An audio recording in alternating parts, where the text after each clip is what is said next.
And I've been thinking about this thing Granddad told me and kept repeating to me that whatever you need, whatever things you need, they'll be around you for free, or you'll be able to buy them, they'll be available. And if something is not available around you and it's not for free, or it's not buyable, then you don't need that, or you don't need that right now. At the time that you need something, it will come to you. And I used to be like, this is a really nice excuse, to never aspire to anything and just be, just be satisfied with whatever you have. But Ed, I have found out over the years how true this thing is for a person who is a soul. The soulless, Ed, they do not have interaction with the universal forces, because you have to be born of the universe, of the natural will of the universe, to be in flow with the universal forces. But the souls, Ed, naturally have that. And now, Ed, among the souls, among the real humans, everybody, Ed, is interacting with the universal forces. But because of programming, Ed, a human can fall into the lie of scarcity. And that lie, Ed, makes us believe that even if we have so many things, because we don't have one particular thing that we're lacking, or that we can't achieve our destiny because we don't have that thing. And Ed, I have carried that a lot of my life, this consciousness, Ed, because the surroundings and the family and the people I grew up around, Ed, they had a very strong poverty consciousness. They used to be very rich, Ed, and then they were not that rich, Ed, which is a common story of people worldwide, Ed. And yet, Ed, they were never satisfied. They never felt satisfied, and they never enjoyed what they had, and which was a lot more than others had, Ed. So I had that programming, and it was maybe 2005, 2006, Ed, when it was around the time that Granddad left, and I started treasuring everything he told me, when I began to remember what he said. And Ed, when we have the perception that we that we lack something, it's first of all a perception. It can never be reality, because we are souls and we are always provided for. That simple. But Ed, when we hold that perception, Ed, that we lack, then what happens is we block, Ed, our ability to work with our situation, because we are believing it that we're lacking. We have to come out of that disease, that mental disease, Ed, that programming. And Ed, when I started coming out of that, when I started like, oh my God, what was that? Was that a mongoose, or was it a little wild hare?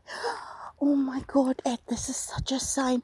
Ed, this is such a sign.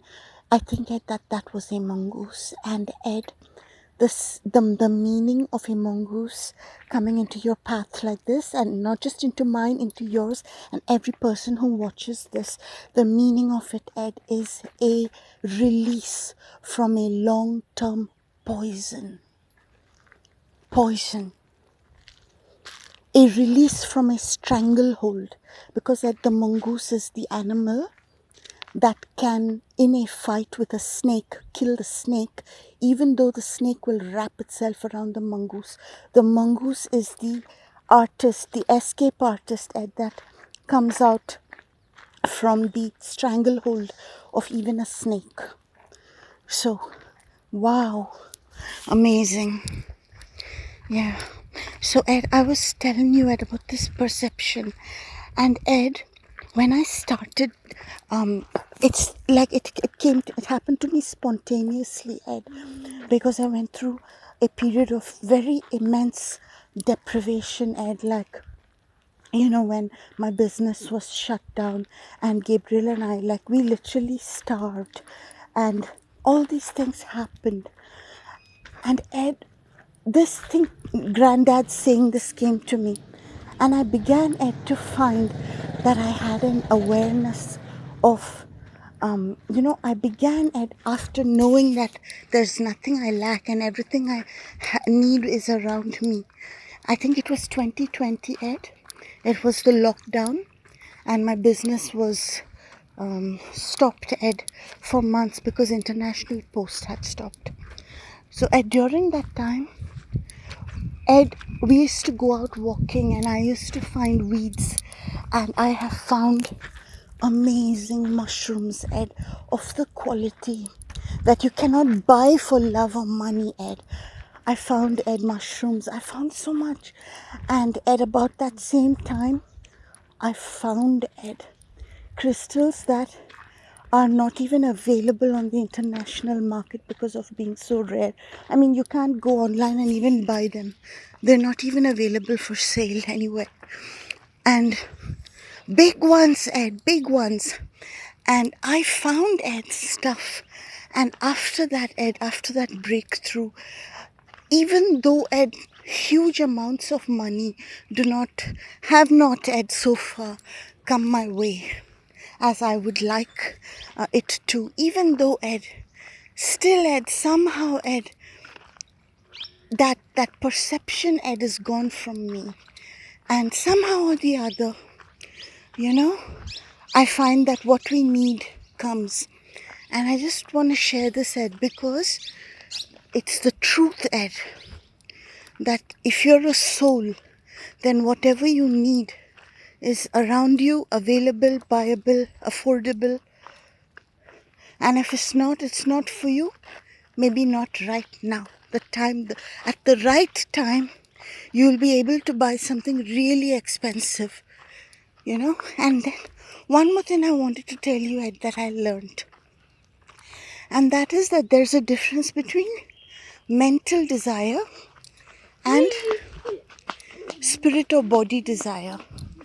Many times that I will read about some crystal online and I'll be like, I want to get that crystal, because the article said it's like this, it's like this, it's like this. And I won't be able to.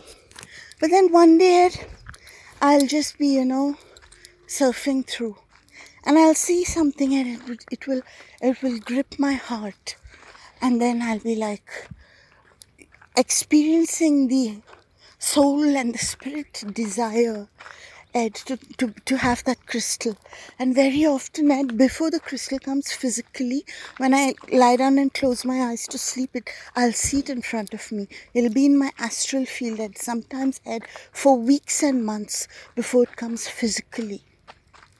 So, we should know, Ed, what is the difference if we're just going to be getting worked up into desiring something mentally because we saw that it has these features. It may not be, Ed, what we want from our spirit. And it's a kind of secret of life, Ed, to learn that difference.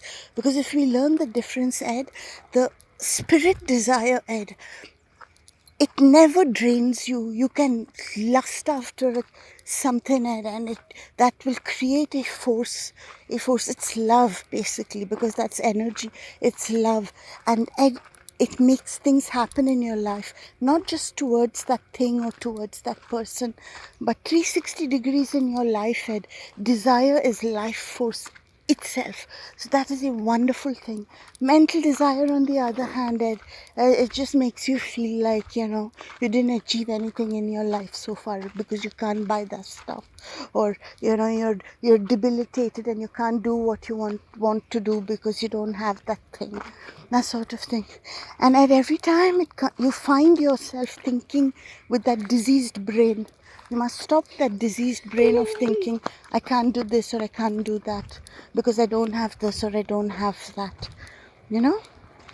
That is something, that's a disease. It should be, you should immediately become aware of it and say, what I need is around me, it's affordable, and it's free, it's available. and the rest will come to me at the right time.